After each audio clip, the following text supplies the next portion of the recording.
Girls Public School, Khandagiri, I would like to extend a warm welcome to all of you and thank you for joining us to commemorate the United Nations Observation Day. It is heartwarming to see that the pandemic has not kept us away from celebrating our shared commitment to the values and the vision of the United Nations. Today, we celebrate the noble aspirations of the United Nations. The nations of the world commit to resolve their differences peacefully, to promote dignity and human rights, to foster social and economic development, to protect our environment, and to provide humanitarian aids in case of famine, natural disaster, and armed conflict. The United Nations, this organization that belongs to all of us, offers the best platform through which we, the citizens of the world, can pursue our fundamental aspirations of peaceful and sustainable human development. I thank you all for your kind attention and wish you a great day ahead. Honorable Secretary General, distinguished delegates, guests and colleagues, a very good morning. It is an honor and privilege for me to welcome you all on behalf of United Nations to this UN Day celebration.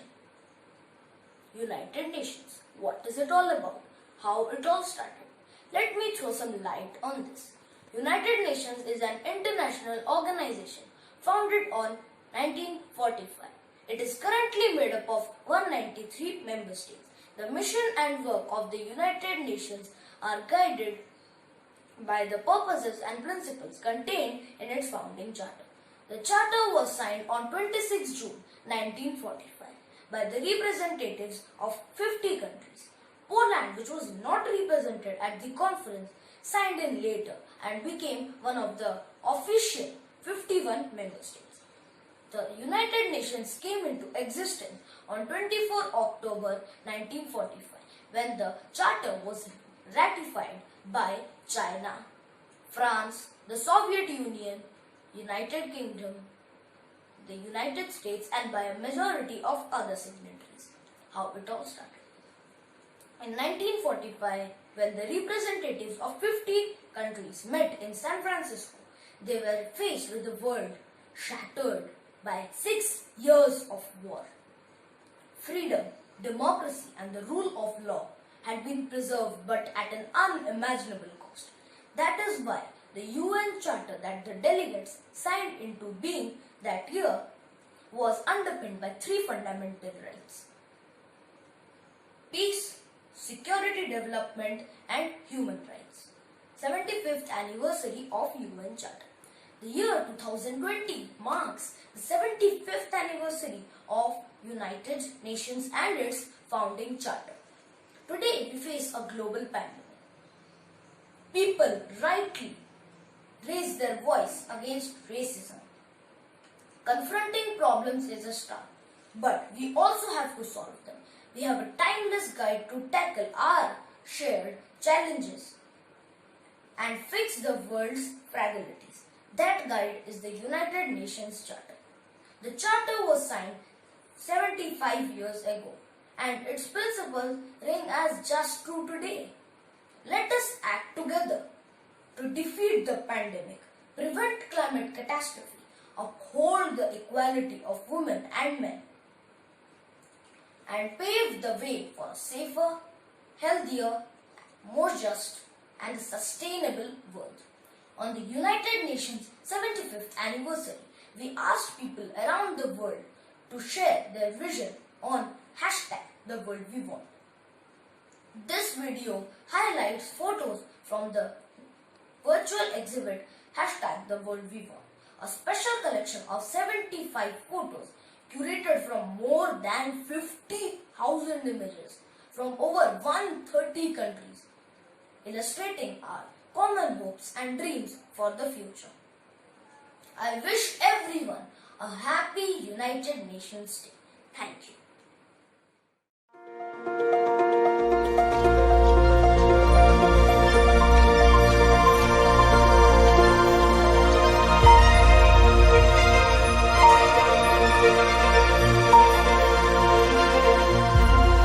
I want a world without the world we want. I want a world filled with smiles and laughter, where everybody spreads love instead of hate. I want a world where all people take care of our planet. I want a world without pollution. I want a world where our children can go anywhere safely and freely. I want a world where our unique differences won't separate us, but rather unite us in love. A world that brings justice to those who treat anybody as anything other than equal. I want a world without borders, physically and mentally, where all people are treated equally, no matter what.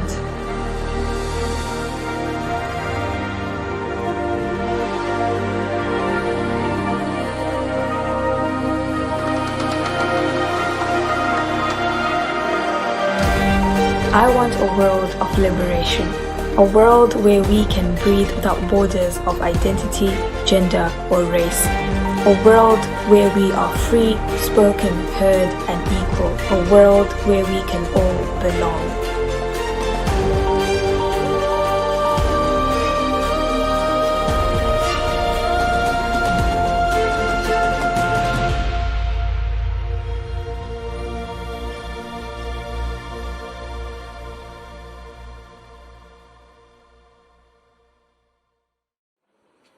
I request all the dignitaries to stand up for the United Anthem.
First, I request Miss Secretary General to speak a few lines.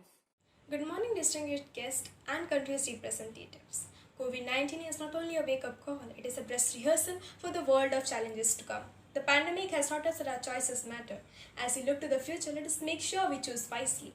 Mr. President, Excellencies, in a world turned upside down, this General Assembly Hall is among the strangest sights of all. The COVID-19 pandemic has changed our annual meeting beyond recognition, but it has made it more important than ever. In January, I addressed the General Assembly and identified 4 horsemen in our midst, 4 threats that endanger our common future. First, the highest global geostrategic tension in years. Second, an extensional climate crisis. Third, deep and growing global mistrust. And fourth, the dark side of the digital world. But a 5th horseman was lurking in the shadows. Since January, the COVID-19 pandemic has galloped across the globe, joining the 4 other horsemen and adding to the fury of each. And every day the grim toll grows. Families grieve, societies stagger, and the pillars of our world wobble on already shaking footings. Rising inequalities, climate catastrophe, widening social division, rampant corruption, the pandemic has exploited these injustices, preyed on the most vulnerable, and wiped away the progress of decades. For the first time in 30 years, poverty is rising. Human development indicators are declining. We are coming off track in achieving sustainable development goals. Meanwhile, nuclear non-proliferation efforts are slipping away. We are failing to act in areas of emerging danger, particularly cyberspace. People are hurting, our planet is burning. Our world is struggling, stressed, and seeking real leadership and action. Excellencies, we face a foundational moment. COVID-19 is not only a wake-up call, it's a dress rehearsal for the world of challenges to come. We must move forward with humility, recognizing that a microscopic virus has brought the world to its knees. We must be united. We have seen when countries go in their own direction, the virus goes in every direction. We must act in solidarity, and we must be guided by science and tethered to reality. Too often there has been also disconnect between leadership and power. We see remarkable examples of leadership, but they are not usually associated with power. And power is not always associated with the necessary leadership. In an interconnected world, it's time to recognize a simple truth. Solidarity is self-interest. If we fail to grasp that fact, everyone loses. Excellencies, as the pandemic took hold, I called for a global ceasefire. We have exactly 100 days. There is only one winner of the conflict during a pandemic, the virus itself. My original appeal was endorsed by 180 member states along with religious leaders, regional partners, civil society networks, and others. Enormous obstacles stand in the way: deep mistrust, spoilers, and the weight of fighting that has festered for years. But we have reasons to be hopeful. In several situations, we have seen new ceasefires holding better than in the past, or in their absence, a standstill in the fighting. Excellencies, in areas where terrorist groups are particularly active, the obstacles to peace will be much more difficult to overcome. In Sahel and the Lake Chad region, we see the pandemic's overlapping health, socio-economic, political, and humanitarian impacts at play. I am particularly concerned that terrorist and violent extremist groups will exfoliate the pandemic. And we must not forget the dramatic humanitarian cost of war. Now is the time for a collective new push for peace and reconciliation. And so I appeal for a stepped-up international effort led by the Security Council to achieve a global ceasefire by the end of this year. We have exactly 100 days. As I said, the clock is ticking. The world needs a global ceasefire to stop all hot conflicts. At the same time, we must do everything to avoid a new Cold War. Excellencies, the UN system led by the World Health Organization has supported governments, particularly in the developing world, to save lives and contain the spread of the virus. We have mobilized the whole UN system in development emergency mode, activated our UN country teams, and rapidly issued policy guidance to support governments. We are working to advance treatments and therapies as a global public good, and backing efforts for people's vaccine available and affordable everywhere. We need a collective commitment to avoid a downward spiral. Half of humanity is bearing the brunt of the social and economic consequences of COVID-19. Women are disproportionately represented in the sectors hit hardest by job losses. Women do most of the unpaid care work generated by the pandemic. Unless we act now, gender equality could be set back by decades. This is a hidden war on women. Preventing and ending it requires the same commitment and resources we devote to other forms of the warfare. We have the blueprints, the United Nations Charter, the Universal Declaration of Human Rights, the 2030 Agenda, and the Paris Agreement. Recovery needs to build resilience. Excellencies, I'm asking all countries to consider 6 climate positive actions as they rescue, rebuild, reset their economies. First, we need to make our societies more resilient and ensure a just transition. Second, we need green jobs and sustainable growth. Third, bailouts of industries, aviation and shipping should be conditional on aligning with the goals of the Paris Agreement. Fourth, end fossil fuel subsides. Fifth, take climate risk into account in all financial and policy decision making. Sixth, work together, leaving no one behind.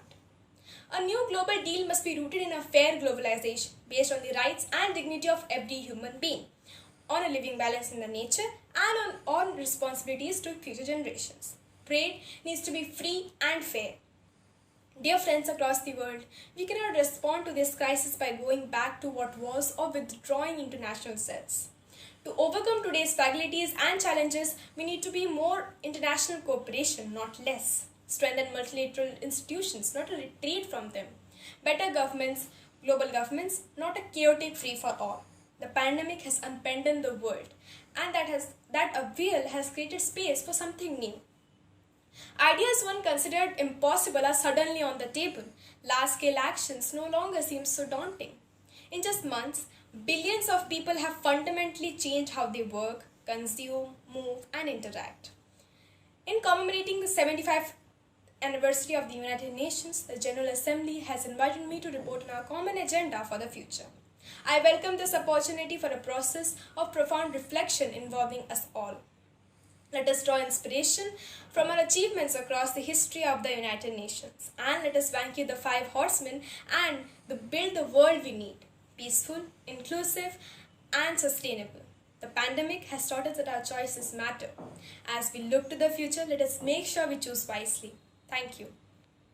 Thank you, Ms. Secretary General, for your remarkable and actionable speech. Now I request the Prime Minister of India to speak a few lines. Namaste, respected President of the General Assembly. On behalf of more than 1.3 billion people of India, I would like to congratulate every member state on the 75th anniversary of the United Nations. India is proud of the fact that it is one of the founding members of the United Nations. On this historic occasion, I have come to this global platform to share the sentiments of 1.3 billion people of India. Your Excellency, the world of 1945 was significantly different from today's world. The global situation, resources, problem solutions, all were quite different. And as a result, the form and the composition of the United Nations established with the aim of global welfare were in accordance with the prevailing situation of those times. Today, we are in a completely different era. In the 21st century, the requirements and the challenges of our present as well as our future are vastly different from those of the past. Therefore, the international community today is faced with a very important question: whether the character of the institution constituted in the prevailing circumstances of 1945 is relevant even today. With the changing times, if we don't change, then the drive needed to bring the change will also get weakened. If we were to make an objective assessment of the performance of the United Nations over the last 75 years, we see several stellar achievements.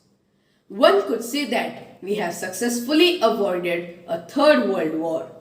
But we cannot deny that there have been several wars and many more civil wars. Several terrorist attacks shook the world and the rivers of blood have continued to flow by. In these wars and in these attacks, the people who died, they are the people just like you and me. So many people have lost their entire life savings and have become homeless refugees.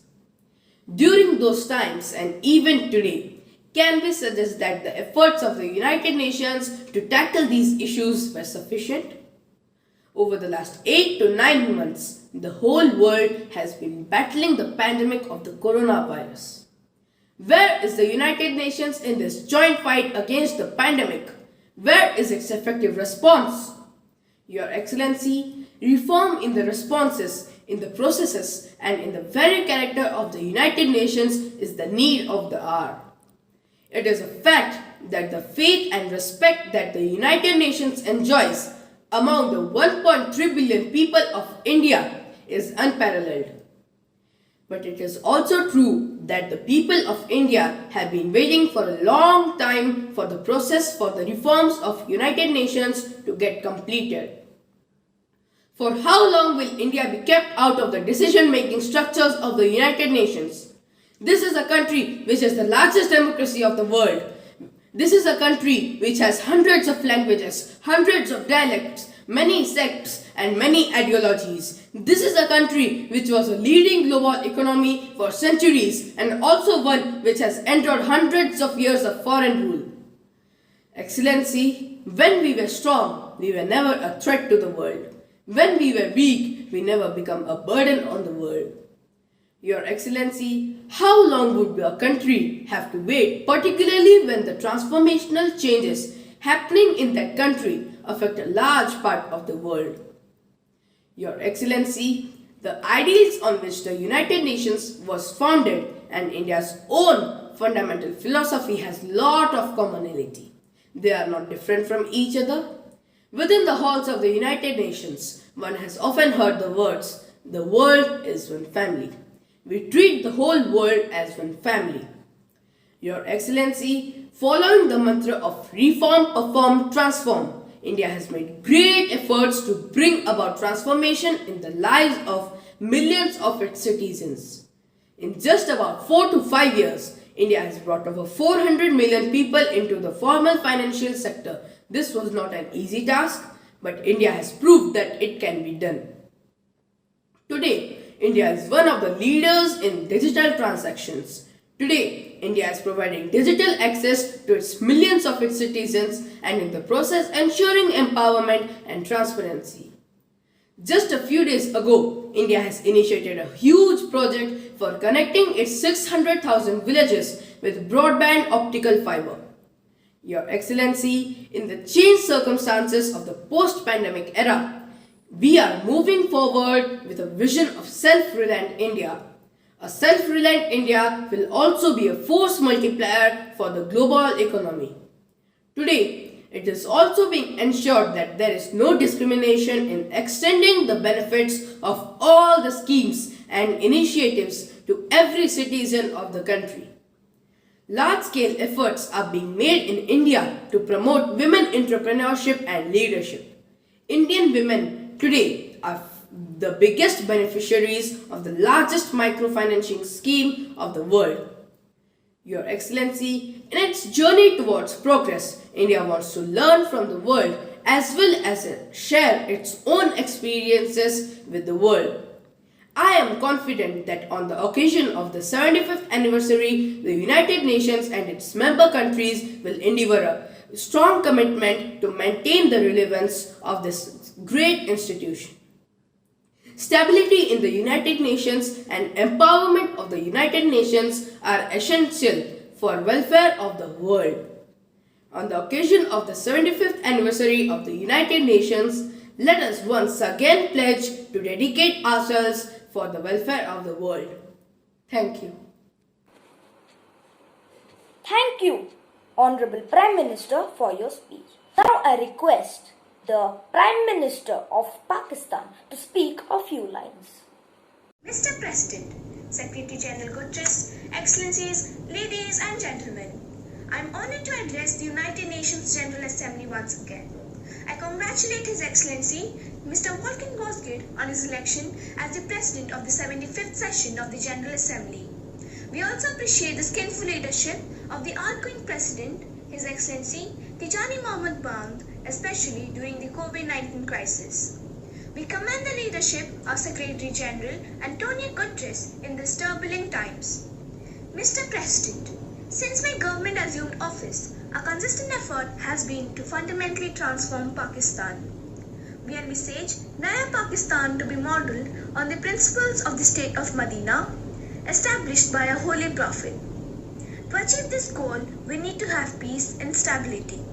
Thus, our foreign policy aims to have peace with our neighbors and settle disputes through dialogue.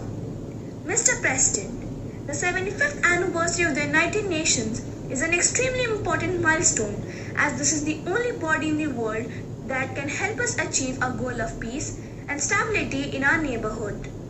Today, the foundations of the world order, non-use of war, threat of unilateral force, self-determination of people, the sovereign equality and territorial integrity of states, non-interference in their internal affairs, international cooperation. All these ideals are being systematically eroded. International agreements are being flouted and set aside. Renewed great power rivalries are leading to a new arms race. Military occupation and illegal annexations are suppressing the right of human beings to self-determination. We believe the driving force in international relations must be cooperation in accordance with principles of international law and not confrontation and force. We all must emphatically reaffirm our support for multilateralism. The COVID-19 pandemic has illustrated the oneness of humanity.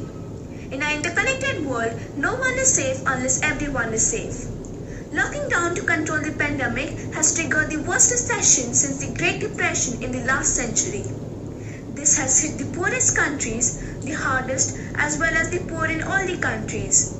In Pakistan, we realized very early on that if we imposed a strict lockdown, the type that several affluent countries had imposed, we would have more people dying of hunger than the virus.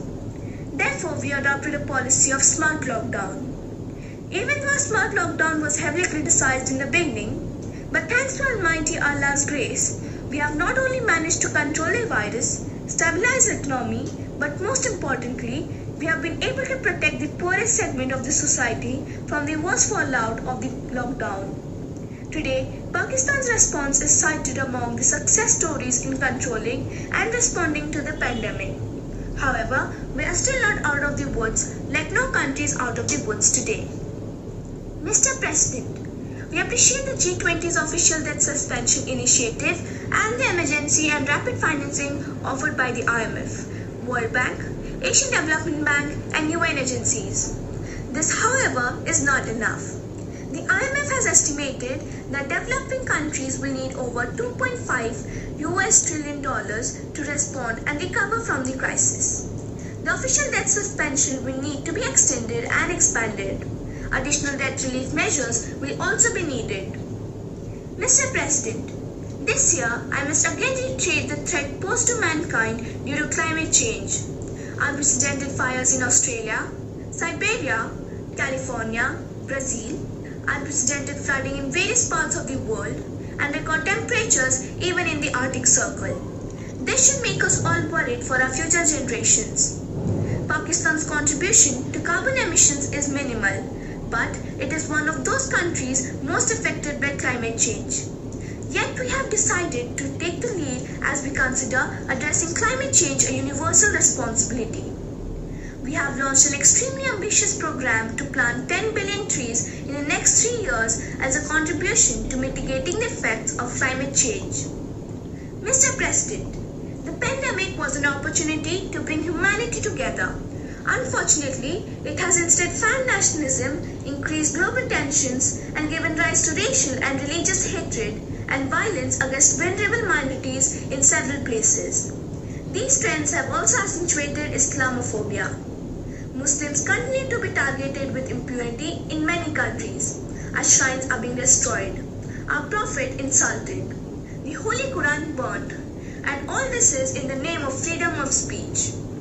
The country in the world today where the state sponsors Islamophobia is India. The reason behind this is the RSS ideology that unfortunately rules India today. This extremist ideology was founded in 1920s. The RSS founding fathers were inspired by the Nazis and they adopted the concepts of racial purity and supremacy. While the Nazis' hate was directed at the Jews, the RSS directs it towards the Muslims and to a lesser extent towards the Christians. They believe that India is exclusive for Hindus and others are not equal citizens. The secularism of Gandhi and Nehru has been replaced by the dream of creating a Hindu Rashtra by subjugating, even cleansing India's 200 million Muslims and other minorities. Muslims were falsely blamed, vilified and victimized for spreading the coronavirus. They were denied medical attentions on many occasions. Their businesses were boycotted. Mr. President, for over 72 years, India has illegally occupied Jammu and Kashmir against the wishes of the Kashmiri people and in blatant violation of the resolutions of the Security Council and indeed its own commitments. On 5th August last year, India illegally and unilaterally sought to change the status of the occupied territories and deployed additional troops, and a complete curfew was imposed accompanied by a total communications blackout. The international community must investigate these grave violations and prosecute the Indian civil and military personnel involved in state terrorism and serious crimes against humanity, being perpetrated with complete impunity. Mr. President, this action is in violation of the UN Charter, Council resolutions and international law, particularly the 4th Geneva Convention. The brave Kashmiri people will never submit to Indian occupation and oppression. The government and people of Pakistan are committed to standing by and supporting the Kashmiri brothers and sisters in the legitimate struggle for self-determination. Mr. President, Pakistan has always called for a peaceful solution. To this end, India must resign the measures it has instituted since 5th August 2019, end its military siege and other gross human rights violations, and agree to resolve the Jammu and Kashmir dispute in accordance with the relevant UN Security Council resolutions and the wishes of the Kashmiri people. Mr. President, Pakistan's desire for peace in our region is also manifest in our efforts to promote a political solution in Afghanistan. Pakistan fully facilitated the process that culminated in the US-Taliban peace agreement on 29 February 2020. Pakistan is deeply gratified that it has fulfilled its part of responsibility. Peace and stability in Afghanistan will open new opportunities for development and regional connectivity. New vistas of cooperation could emerge with Central Asia and beyond. Mr. President, the United Nations remains the best legitimate avenue for collective action in managing international conflicts, fostering peace and security, promoting equitable development and addressing global problems. I urge the Secretary General to take the lead in preventing global conflicts. He should convene summit-level meetings to address regional hotspots and resolve outstanding disputes. The United Nations should be made fully responsive to the challenges of our times. A comprehensive reform of the United Nations, including the Security Council, is essential to promote greater democracy, accountability, transparency, and efficiency. Pakistan will continue to participate actively in this process and endeavor with other member states to build a world where conflict is outlawed and equitable prosperity for all pursued in conditions of peace and security. I thank you. Thank you, Honorable Prime Minister, for your speech. Now I request the Honorable Indian resident to speak a few lines. Honorable Ministers, senior government officials, representatives of civil society, my colleagues from United Nations Environment, ladies and gentlemen, Namaste. Let me start by reading the United Nations Secretary General's message for World Environment Day this year. Nature is sending us a clear message. We are harming the natural world to our own detriment. Habitat degradation and biodiversity loss are accelerating. Climate disruption is getting worse. Fires, floods, droughts, and superstorms are more frequent and damaging. Oceans are heating and acidifying, destroying coral ecosystems. And now, a new coronavirus is raging, undermining health and livelihoods. To care for humanity must care for nature. We need our entire global community to change course. Let's rethink what we buy and use, adopt sustainable habits, farming, and business models, safeguard remaining wild spaces and wildlife, and commit to a green and resilient future. As we work to build back better, let's put nature where it belongs, at the heart of our decision making. On this World Environment Day, It's time for nature. Excellencies, ladies and gentlemen, COVID-19 has sent shockwaves around the world and shaken our societies and economies. It's destroyed lives, torn families apart, and unleashed untold sufferings. But in addition to destruction, our COVID-19 lockdowns have given nature a pause, a reprieve from destructive human behaviors. Birds, hundreds of them, including wild birds, have returned. I don't have a garden, but I see nature coming alive all around me. So in the midst of COVID's human sufferings and anxieties, nature has been allowed to breathe. And with that breath, she has brought wonderment and hope. The term new normal is being used a lot these days, portraying both that things will never be the same again and that something should not be the same again. Among the things that should not be the same again is our pre-COVID destructive behavior toward the environment. We all know that the unhealthy relationship we fostered over decades was leading us resolutely towards a dark abyss. We know that the dominant global development model is unsustainable. It's deeply flawed. We know that in the urgency to kickstart national economies, we must use the opportunity. Big strides have been made. There's no question about that. On the environmental front, while the challenges are immense, so is the knowledge, the capacity, the commitment of millions of people across the country. And Indian society is steeped in ancient wisdom from centuries gone by that have taught respect, reverence for the environment, for Mother Earth. It's my ardent hope that India's recovery from COVID-19 will inspire the rest of the world on this front. That India will demonstrate that economic development and environmental preservation are not a zero-sum game, that they can, indeed they must go hand in hand.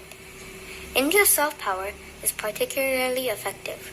Look at yoga, meditation. Look at Ayurvedic medicine. Look at Indian blue helmets, India's peacekeepers. Look at Bollywood. Look at your authors, poets, musicians, and much more. India has given the world so much. I hope that harmony between economic activity and the natural environment can soon be added to the list. For India's sake and for the world's. What other country has ended the legal status of a person on a river? A few years ago, the rivers Ganga and Yamuna were accorded the legal status of a person by an Indian court, which effectively means harming or polluting the river is equivalent to harming a person. What other country can claim an elephant sanctuary that dates from 300 BC? What other country's ancient scriptures are so laden with timeless wisdom of the interrelatedness of all living beings? India has shown the world the way on so many fundamentally important areas. Please show us the way on this. It's time for nature. Thank you and happy World Environment Day. Thank you, Honorable Indian Resident. First, I would like to call the distinguished representative of United States of America. Good morning, Honorable Secretary General, fellow delegates, ladies and gentlemen. It's a privilege to be here in front of you on behalf of my country, the United States of America. The capital of USA is Washington, D.C. The overall climate of USA is temperate with some notable exceptions. Majority of Americans, that is 71%, are Christians, while 6% of the people are non-Christians. Other 23% of the adult population have no religious affiliation. The major political issue of USA is that every year politicians spend a lot of money, more than the government takes, and put it on the national credit card. Hence, the bill grows bigger. Now, let's watch a small presentation.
I hope you all enjoyed the presentation.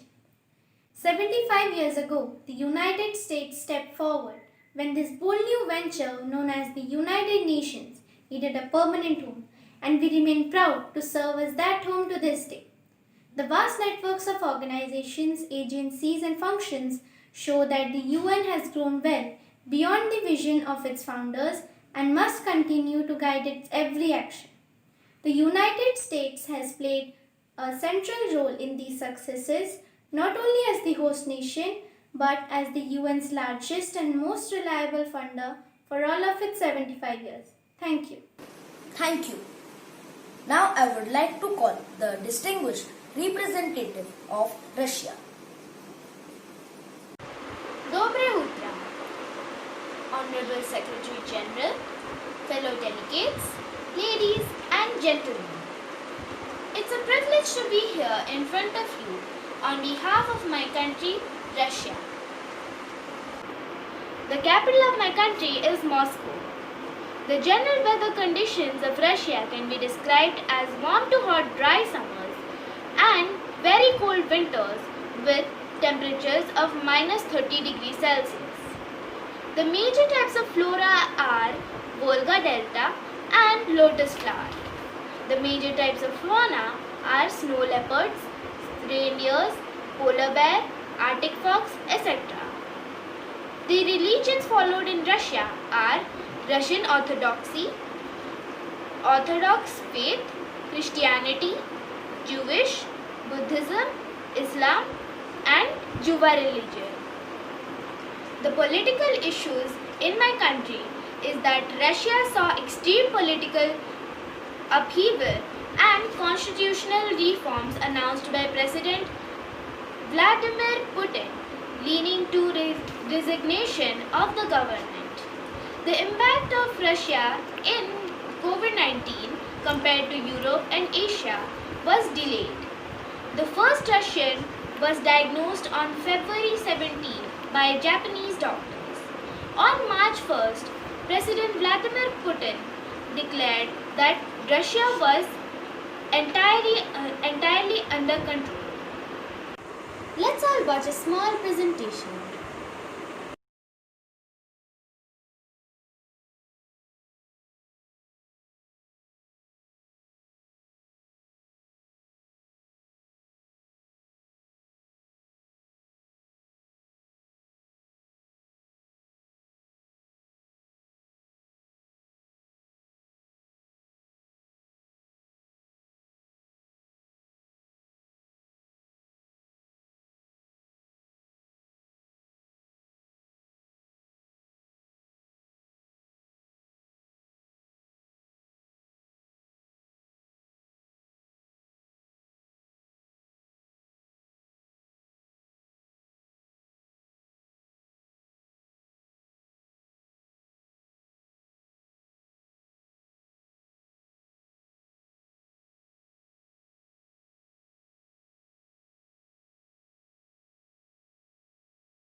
I hope you all like this presentation.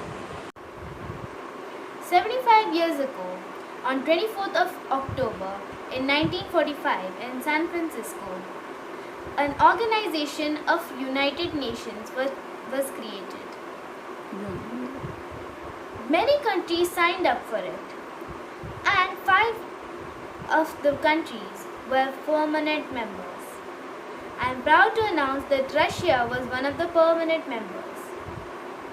UN was created to stop world wars and human divisions. Some tend to take the great achievement of United Nations as given. However, each step was a true feat, the greatest being the victory over Nazism. Against the background, attempts to revise history look absurd. The world is tired of dividing lands, dividing between us and them. However, UN 75 was a great and open organization for all the countries to participate. Thank you and have a nice day ahead. Spasiba. Thank you. Now I would like to call the representative of France. Good morning, Honorable Secretary General, fellow delegates, ladies and gentlemen. It's a privilege to be here in front of you on behalf of my country, France. The capital of France is Paris. France generally has a temperate climate with cold winters and mild summers. The majority of people in France follow Christianity, while minorities follow Islam, Hinduism, Sikhism, Buddhism and Judaism. The major political issue in France is that the times of government crisis, that is, time when there is no government at all, have totaled over 6 months. Now let us see a small presentation.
I hope you all liked the presentation. In 26 July 1945, while the war was still raging in the Pacific, our predecessors agreed on a threefold promise: to protect the future generations from the scourge of wars, to affirm human rights and the equality of nations, and to support social progress amid greater freedom. In 75 years of existence, the United Nations organizations, our shared home, has remained true to this promise. From 75 years, France was standing alongside UN for advancing multilateralism and will still help UN in doing so. Thank you. Thank you. Now I would like to call the distinguished representative of United Kingdom. Good morning to the UN Secretary General and all the members of UN present over here. It's a proud to stand before you behalf of my country, United Kingdom. The capital of my country is London. The climate of my country is warm and dry in summer and cold and dry in winter. The main flora and fauna of my country is oak, beech, shrine horse and red deer.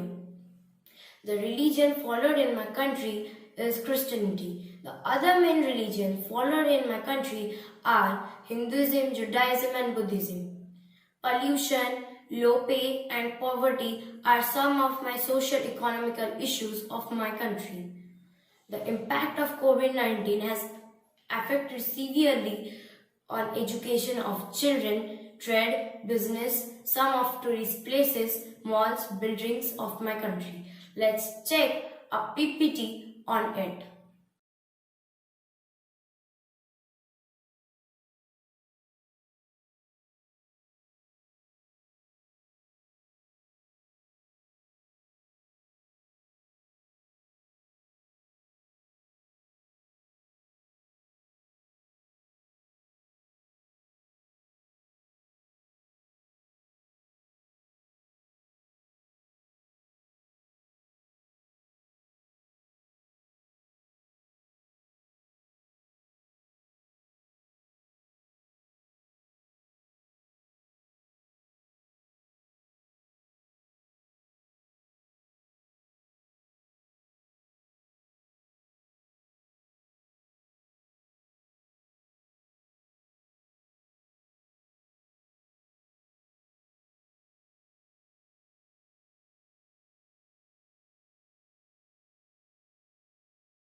Ever since UK first hosted the first ever UN General Assembly, the United Kingdom has been a key partner every step of the way.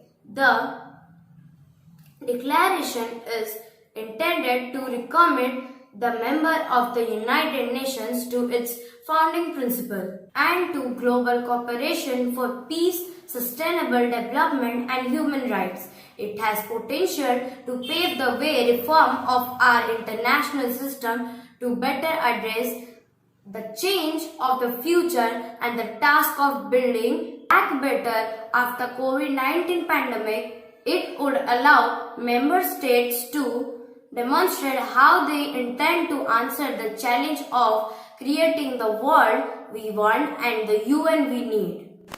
Thank you. Now I would like to call the representative of China. The UN Secretary General and all the members of UN present over here. It's a privilege to stand in front of you on behalf of my country, China. The capital of China is Beijing. The climate of China is temperate. The major flora and fauna found in China are silver fir, Chinese fir, golden larch and bamboo. The major fauna are giant panda, red panda, Chinese river dolphin. Buddhism is the major religion followed in China. Unemployment, inequality, health and poverty are some social economical issues of my country. There are total 92,015 COVID-19 cases in my country. This pandemic has completely severed my country. Let's see a small presentation on it.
I hope you enjoyed the presentation.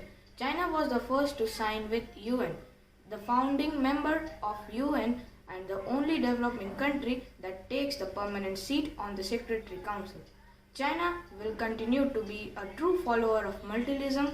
It will stay active, engaged in the golden government system. It will firmly uphold the UN-centered international system by the international rules. China will firmly defend the UN central role in the international affairs. Thank you. Thank you. Now I would like to call the distinguished representative of Uganda. Good morning. Honorable Secretary General, fellow delegates, ladies and gentlemen. It is a privilege to be here in front of you in behalf of my country, Uganda. The capital of Uganda is Kampala. Uganda has a temperate climate and experiences hot days and cold nights. About 4/5 of the population is Christian and others are Islam. The main political issue of Uganda is it is a presidential republic and has a multi-party system where the power is given to the government as well as the National Assembly, which really creates problem for the people of the Uganda. Now let's watch a small presentation.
I hope you liked the presentation.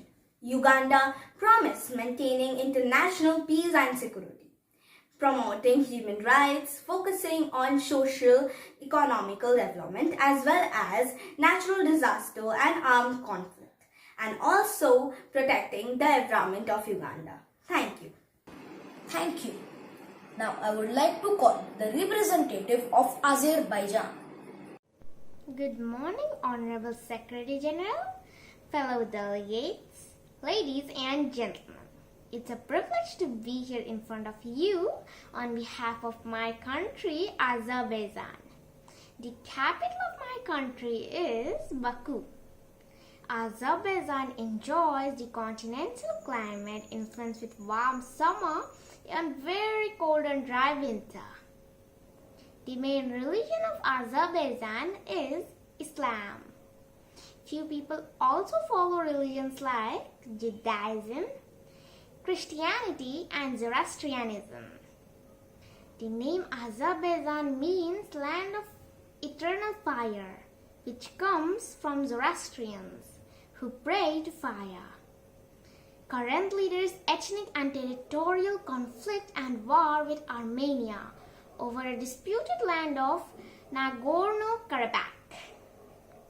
The COVID-19 pandemic has not left us untouched and has its toll with 740 deaths and more than 50,000 positive cases till date. Similar to other countries, we had preventive measures like lockdown, shutdown and cancellation of several sporting events during this pandemic. Now, I will share a short presentation over my country.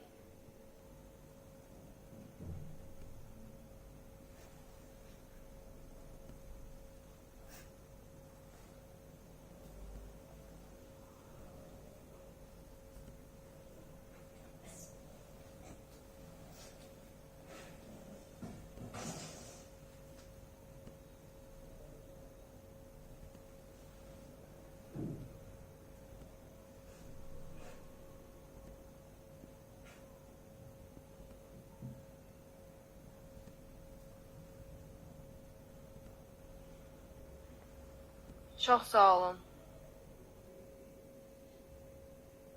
Hope you enjoyed the presentation. To celebrate 75 years of the United Nations, the UN office at Baku had recently held its UN 75 initiatives on 21st September 2020. to face the global challenges like pandemic, climate changes, and many other issues. Now, I will end by saying thanks to all of you in my Azerbaijani language, that is, Chaksalan. Thank you. Now I would like to call the distinguished representative of Barbados. Good morning, Honorable Secretary General, fellow delegates and ladies and gentlemen. It is a privilege to be here on behalf of my country, Barbados. The capital of my country is Bridgetown. The general weather conditions in Barbados is warm and sunny. Majority of Barbadians follow Christianity. Islam, the Baha'i and Judaism religion are also followed in my country. The socio-economic condition of Barbados is dependent on sugarcane cultivation, tourism and related activities. Now let's watch a small presentation.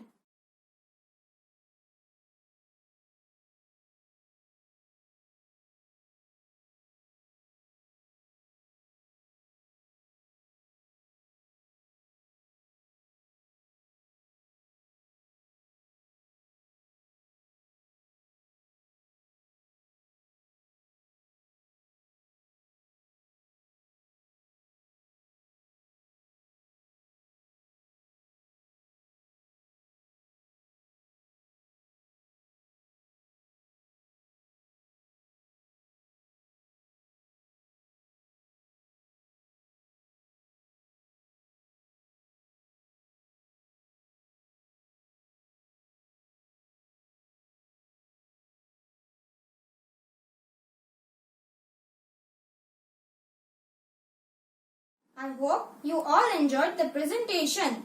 Our commitment in UN 75 is renewable energy generation to reach an indicative target of about 29% of all electricity consumption to be generated from renewable sources by 2029. Thank you. Thank you. I would like to call the representative of Greece. Kalimera, Honorable Secretary General, fellow delegates, ladies and gentlemen.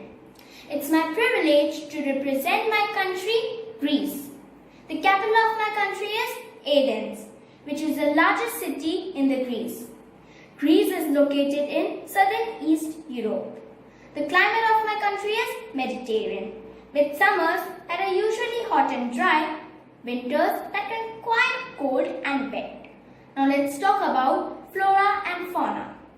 Of the 4,992 species of higher plants, about 742 are endemic to the country. Most common vegetations are forest of oak, chestnut and pine. Fauna are plentiful, but bear, wildcat, jackal and fox still exist in many sparsely populated areas. National animal of my country is dolphin. National bird of my country is phoenix. National flower is bear's breech. Major religion of my country is Christianity. The impact of COVID-19 pandemic. The first case in Greece appeared on February 26, 2020. We managed to observe the health system shock and decrease the case fatality ratio of COVID-19. But early proactive and strict interventions, but the threat still looms and we strive to continuously work on all areas to fight against COVID pandemic. Now let's watch a small presentation about my country.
The values and principles at heart of the United Nations matter as much today as they did. Greece signed the UN Charter in 1945. Those values of peace and security, equality, human rights, and self-determination, and those principles of justice and the rule of law are at the core of what it means to be Greek. The challenges we faced in 2020 may be different from those of the post-war years, but in many respects, they are just significant. Just as the mimic is. So let's meet, let's talk, let's seek a mutually acceptable solution. The future we want is mirrored in the UN. We need, which is the UN. We should tirelessly keep building, says Felisto. Thank you. Now I would like to call the representative of Laos. Good morning, Honorable Secretary General, fellow delegates, and ladies and gentlemen. It's a privilege to be here on behalf of my country, Laos. The capital of Laos is Vientiane. Laos has a mostly tropical savanna climate. A tropical monsoon and humid subtropical climate also occurs in places. 66% of Laotians are Theravada Buddhist, 1.5% Christian, 0.1% Muslim, 0.1% Jewish, and 32.3% are other or traditional, mostly practitioners of Satsana faith. One of the major political issues of Laos is that a fluctuating exchange rate and the drop of foreign currency reserves has caused price hikes among many household products and services, impeding economic growth and driving up the cost of living. Now, let's watch a small presentation.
I hope you like the presentation. Now, Thongloun Sisoulith, Prime Minister of the Lao People's Democratic Republic, said that the current global environment is very different from what it was 7 decades ago. Yet, the primary objectives and principles set out in the Charter of the United Nations remains highly relevant. All member states must jointly promote the noble cause of the United Nations, help to improve its mechanism and ensure that it fulfills its mandate and duties effectively. The Lao People's Democratic Republic stands ready to work with other member states to ensure that the United Nations carries out its mandate to promote peace, development and the prosperity of all countries. Khop chai. Thank you. Now I would like to call the representative of Bangladesh. Good morning, Honorable Secretary General, fellow delegates, ladies and gentlemen. It's a privilege to be here in front of you on behalf of my country, Bangladesh. The capital of Bangladesh is Dhaka. The overall climate of Bangladesh is typical monsoon. The majority of Banglis, that are 89%, follow the religion of Sunni Muslims. 10% of people here follow Hinduism. The rest of the percentage are Christians and Buddhists. The major political issues of Bangladesh is that Bangladesh is now near to 1 million Rohingya refugees, a population which includes both recent refugees and those which are there from long. These continuation of refugees from Myanmar are creating a severe stain on humanitarian and government aid agents. Now, let's see a small presentation.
I hope you all enjoyed the presentation.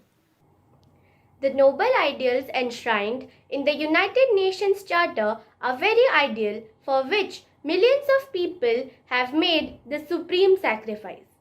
The Bangli nation fully commits itself to the building of a world order in which the aspiration for all men for peace and justice will be realized. Thank you. Thank you. Now I would like to call the distinguished representative of Finland. Good morning, Honorable Secretary General, fellow delegates, ladies and gentlemen.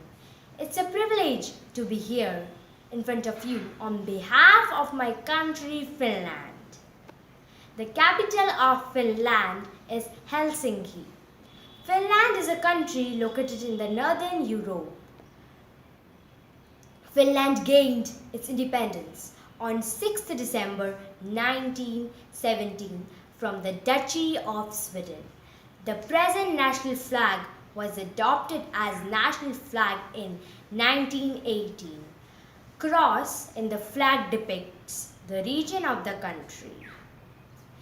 The blue color depicts 1,000 lakes and sky, and the white color depicts snow-covered land.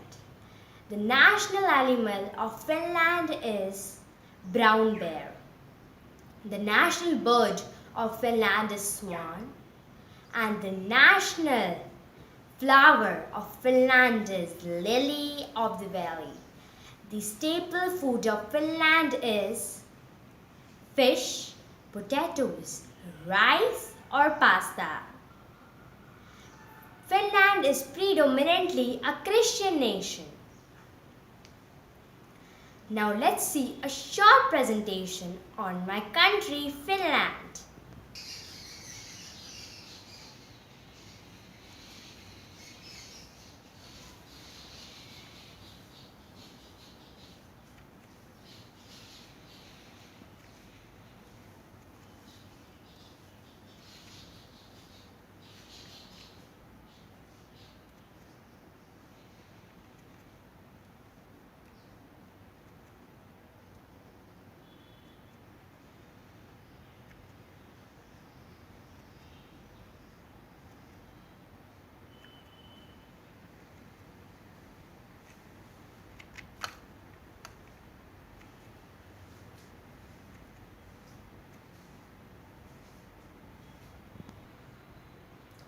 I hope you have enjoyed my presentation.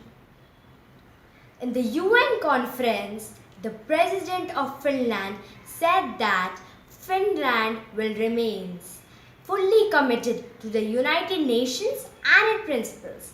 Lastly, I want to tell you some amazing facts on my country. The happiest country in the world, the second least corrupt country in the world, and the highest annual milk consumption in the world. Kittos to everyone. Thank you.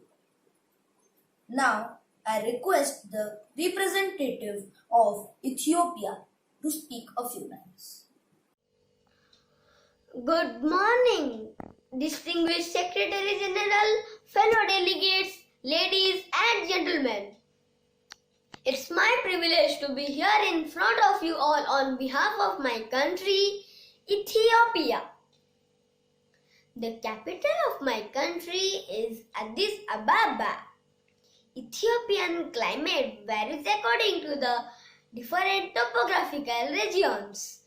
The Central Plateau has a moderate climate. Heavy rainfall occurs in most of the country during June, July and August. Ethiopia, the country on the Horn of Africa, lies between the equator and Tropic of Cancer. The main religion of Ethiopia is Christianity. Nearly 2/3 of the population are Christians and 1/3 are Muslims. Ethiopians are mainly of Abrahamic religions. The name Ethiopia means robbers of hearts. Ethiopia, the land of origins, is the cradle of humanity where we first walked on 2 legs. And it is the origin of one of life's greatest pleasures, coffee, Ethiopia's gift to the world. Now, let's watch a small presentation that I have made on my country.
I hope you all enjoyed the presentation. The COVID-19 pandemic poses clear threats to our strong economic growth, tourism, exports, imports, etc. At the outset of the pandemic, the country's first democratic elections in August 2020 was postponed. Ethiopia is fully committed to the UN 75. Abiy Ahmed Ali, the Prime Minister of Ethiopia, said the country's Green Legacy initiative is always ready to help the poor and needy countries. Last but not the least, I would like you to tell thank you in my own Amharic language, that is, Ame Shekina Lehu. Now I would like to call the representative of Nigeria. Good morning, Honorable Secretary General, fellow delegates, ladies and gentlemen. It's a privilege to be here on behalf of my country, Nigeria. The capital of Nigeria is Abuja. The overall climate of Nigeria it is having tropical climate with variable rainy and dry seasons depending on location. It is hot and wet most of the year in southeast but dry in the southwest and further inland. There are 51.6% Muslim, 46.9% Christian, 9% traditionalist, while 5% are unspecified. The major political issues of Nigeria are: it has many roadblocks to a strong democracy in Nigeria at all levels of government. Conflict triggered by political competition and communal, ethnic, religious rivalries possess many threats to democracy. Now let's watch a small presentation.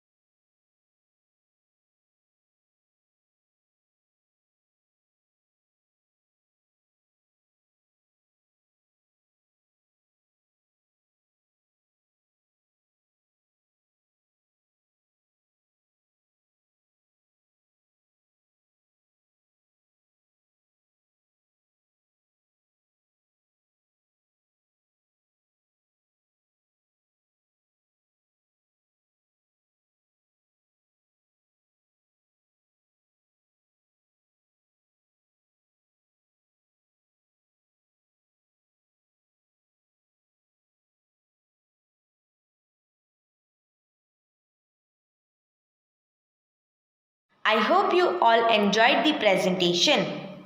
On 7 July 2020, UNGA President Tijani Mohammad Bande circulated a letter informing that the consensus on the text of declaration had been reached. Tijani Mohammad Bande will transmit the final draft to the President of 75th UNGA session to prepare the text for adoption at the high level meeting of Assembly. Thank you. Thank you. Now I would like to call the representative of Ecuador. Good morning, Honorable Secretary General, fellow delegates, ladies and gentlemen. It's a privilege to be here in front of you on behalf of my country, Ecuador. It is also called Republic of Ecuador.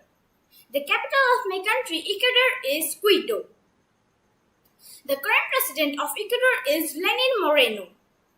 Ecuador experiences a humid climate as it lies on the equator.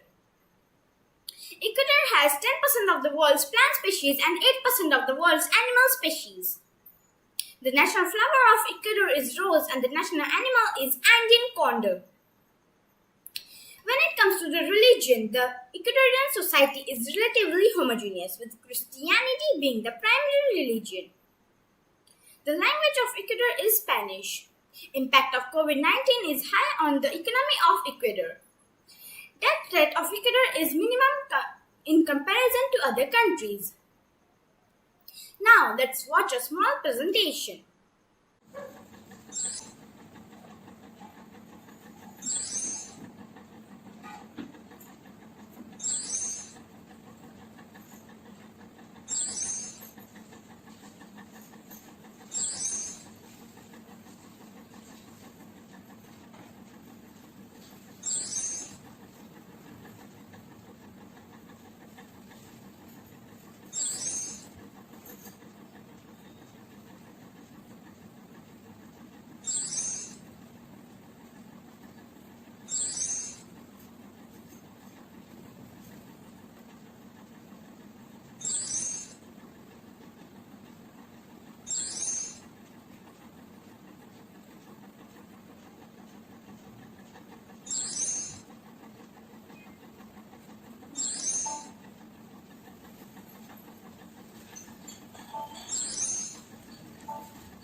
all enjoyed.